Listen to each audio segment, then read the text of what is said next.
Cotton candy grapes.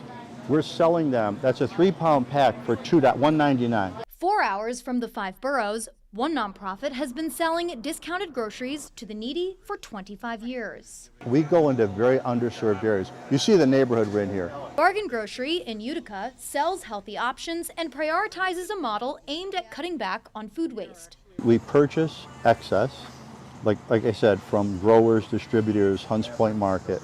They'll give us great deals. Product that's 3 to 6 months away from expiration, they either donate or liquidate.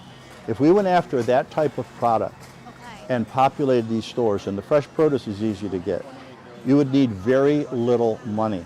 And it's doable and sustainable if we reallocated the waste.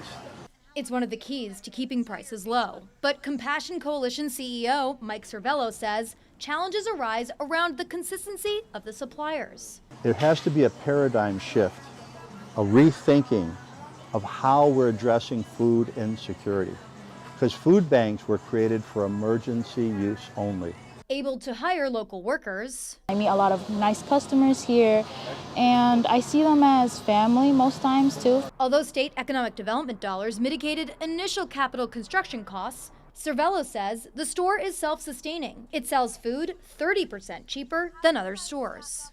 Similar to what Mayor Zohran Mamdani is trying to do. I want to commend him. He's the only political leader that's identified a huge problem. That's why State Senator Joe Griffo sent the city a letter. We have something that's being done in upstate New York, which can do what you want. It recognizes there's a problem, if there's a food desert. We want to respect people's dignity. The letter was sent 3 months ago. We've not heard anything from the city of New York or the mayor's office.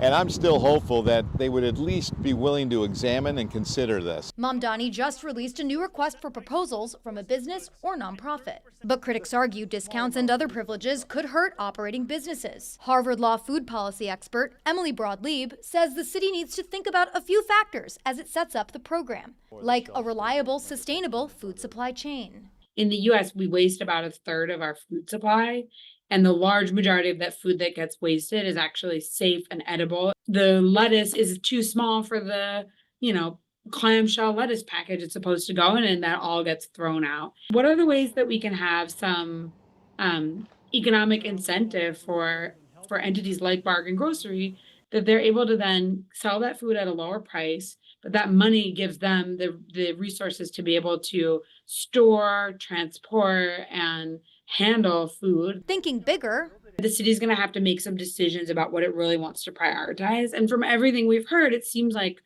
a main thing to prioritize is cost. And so they're going to have to think creatively about how do you keep the cost down. Could the city maybe piggyback on things like contracts for food for city agencies that they procure, or even for city schools, and say, okay, we're going to increase the amount we're purchasing. Reflecting on the city's financial woes. It concerns me because you're going to continue to face these fiscal challenges, and if you get into this and start it, and then you can't afford to continue it, who's going to bear that cost ultimately? A City Hall spokesman told New York One while they don't have a record of receiving the letter, quote, the Mamdani administration appreciates the input of all stakeholders as we continue to develop the NYC Groceries Initiative to deliver fresh, affordable food to New Yorkers. I think if you try to do too much and compete with a traditional grocery store, somebody's got to pay, and it's going to be the taxpayer, and it's not going to be sustainable. Bernadette Hogan, New York One.